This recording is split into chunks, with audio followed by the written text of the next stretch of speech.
माणसानं काम पाहिलं पाहिजे आणि त्याचं काम धंदा सोडून त्याच्याच गाडीवर बसून त्याची नोकरी सोडून घरी जाणं हे बरोबर नाही. सगळ्या गोष्टीचा विचार करावा. घरी जायचं शांत जायचं. दोघे नवरा बायको यायचं आम्हाला आज आपल्यावर उभा आज संध्याकाळचा मोठा पोळी काय काय जेवण करायचं ते याला म्हणते जायचं याला म्हणते काय जायचं. आणि बजेट तुमच्या आमच्या जर लक्षात आला तर जीवनाचं गंता पण होते. म्हणून नाशिवंत देह राहणार सगळं आयुष्यात होता सावधान. मग काय करावं संत समागम धरावी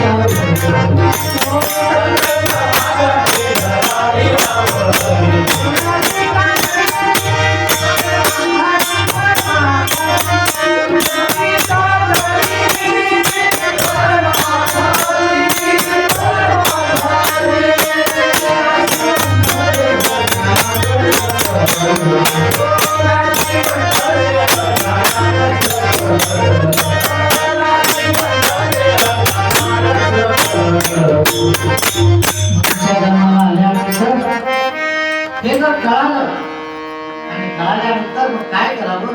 संत संतांची आवडी धरावी. संत समागमी करावी आवडी. हरिपाठ घ्यावा. कीर्तन ऐकावं. भागवत ऐकावं. गावामध्ये भागवत धर्म वाढवावा. गावामध्ये भागवत कथा करावी. कृष्ण कथा करावी. चिंतन करावं. उत्सव करावे. सर्वांनी झालं पाहिजे. तरुण मंडळाने त्याच्यामध्ये भाग घेतला पाहिजे. दुर्गा देवीचा उत्सव आहे. महादेवाचा उत्सव आहे. अनेक उत्सव आहे आणि सगळ्या उत्सवामध्ये सर्वांनी समाविष्ट व्हावं आणि आनंद घ्यावा आणि आनंद द्यावा. सर्वांनी त्या ठिकाणी भजनाला लागावं. कीर्तनाला लागावं. संत समागमी धरावी आवडी. करावी काकडी फरमान करावी.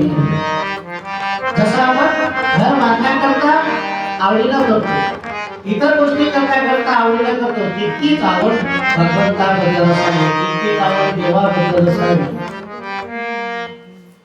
मारुतीला रोज त्या ठिकाणी महिलांकडे दिवा न्यावा आणि म्हणजे रोज स्वच्छता मंदिरामध्ये ठेवावी. महादेवाचा असो मारुतीचा असो त्या ठिकाणी कोणतेही मंदिर असो स्वच्छता आपण करावी. हे करेल का ते करेल का वाट पाहू नये. काय होते त्यानं आपल्या शरीरातले जे काही विकार आहेत काम क्रोधाधिक जे विकार आहेत ते जर संत सद्गुरूंचं देवाचं मंदिर जर धाडलं तर हे आपलं हृदय स्वच्छ होते. ओले होते ते मंदिर आज 6 घन उंदीर गुफा करता ते याचा करुणा अंगीकारला वासुदेव करतो फेरा. म्हणून झाडताना काय होते. झाडताना माणूस वाकत असते. झाडताना वाकत असते. म्हणून संत म्हणतात कारण त्या ठिकाणी वाकल्यानं काय होते आपल्या मधला अहमपणा माणसाचा निघून जाते आणि जोपर्यंत अहमपणा जाणार नाही तोपर्यंत देवपणा येणार नाही. आणि ज्या दिवशी संपूर्ण अहंकार गेला तुकावने देव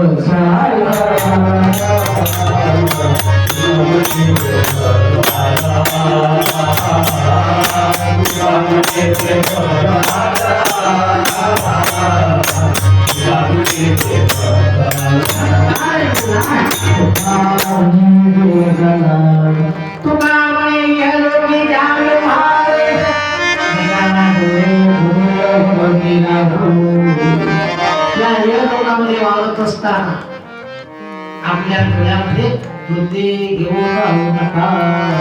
डोळ्यामध्ये प्रभूचं रूप ठेवा.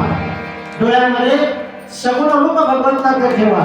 डोळ्यामध्ये कृष्णाचं रूप ठेवा. डोळ्यामध्ये देवाचं रूप ठेवा. देवीचं रूप ठेवा आणि या डोळ्याला सर्वांकडे समभावानं पहा.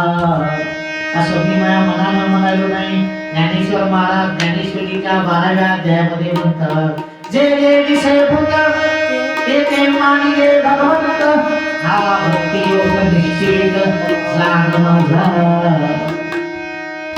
विश्वसंत तुकोजी महाराज काय म्हणतात जे जे कोणी माझे प्रेमी स्नेह केले करावा घरोघरी त्या विचाराचा सुकाळ कारण संत विचार फार महत्वाचे आहेत बरं का.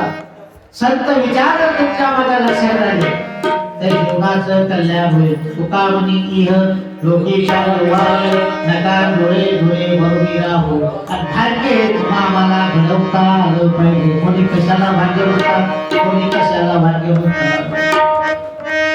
श्रीमंती म्हणजे भाग्य नाही, मुलं बाळ म्हणजे भाग्य नाही. भाग्य तर येणो हे धनपुत्र धारा निकट वास बरा संता पाहिजे. संता पाहिजे म्हणजे संतांच्या विचारात. संतांचे विचार म्हणजे गाथा गीता भागवत ज्ञानेश्वरी हरिपाठ हे संतांचे विचार आहे. हरिपाठ घेतल्यानं काय होते, पवित्रचे होय देहाच्या फळा. आणि हरिपाठ घेतल्यानं काय होते, त्या ठिकाणी यमे कुळगोत्र वर्जे यम तुमच्या परिवाराला धक्का लावणार नाही, तुमच्या कुळाला धक्का लावणार पण ज्ञान नाही म्हणतं. हरिनामाचे शस्त्र यमे कुळगोत्र वर्जे म्हणून हरिपाठ घ्यावा, त्यागधारणा करावी, सामुदायिक प्रार्थना करावी आणि आपलं जीवन उच्चतम बनवण्याचा कार्य करावा. याला भाग्य म्हणतात. कशाला आपण भाग्य म्हणतो. म्हणून भाग्य करणं धनपुत्र दारा निकट वासवरा संता पाहिजे. म्हणून साधू संस्कारने जीवनभर हेच केलं. आणि योगायोगानं दिनेश काकांची ओळख झाली देवघरीच्या भागवतापासून. आणि कोपरीमध्ये भागवत आमचे वैकुंठवासी त्या ठिकाणी विठ्ठल काका पडले, आमचे नामदेव काका झाले डॉक्टर साहेब. आणि त्यावेळेची सर्व त्यांची मंडळी हे सुधाकर मामा वगैरे सगळे आणि देवघरीला आले. तिथून आपल्या गावामध्ये भागवत आलं. बरेच दिवस भागवत चाललं. नंतर आता त्या ठिकाणी खंड पडला. पुढे त्या ठिकाणी संबंध मात्र तुमचे आमचे टिकून राहिले. नाहीतर कामापुरता मामा काकापुरते मावशी हे संबंध राहिले. शरद महाराजांचे संबंध आजही ज्या ज्या गावात भागवत झाला असेल, ज्या ज्या गावात कीर्तन झालं असेल, त्या त्या गावामध्ये संबंध आज जरी कार्यक्रम नसेल तरी संबंध मात्र टिकून आहे. का संबंध हे टिकले पाहिजे.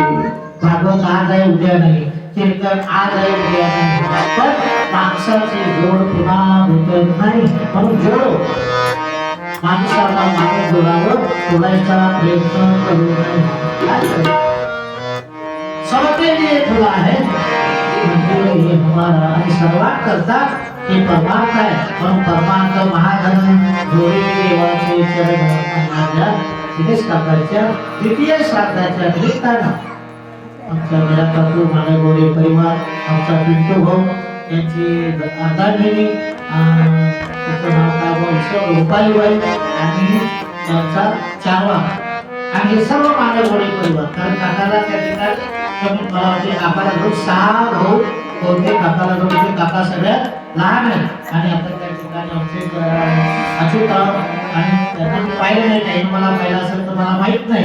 आणि अच्युतराव नाव विचारलं मला आणि काकाचे भाऊ त्या दुसऱ्या गावाला आहे बा, त्याचं नाव काय त्याचं नाव अच्युतराव. आणि सर्व त्या ठिकाणी परिवार काकांचा परिवार आलेला आहे आणि सर्व बहिणी आलेल्या आहेत.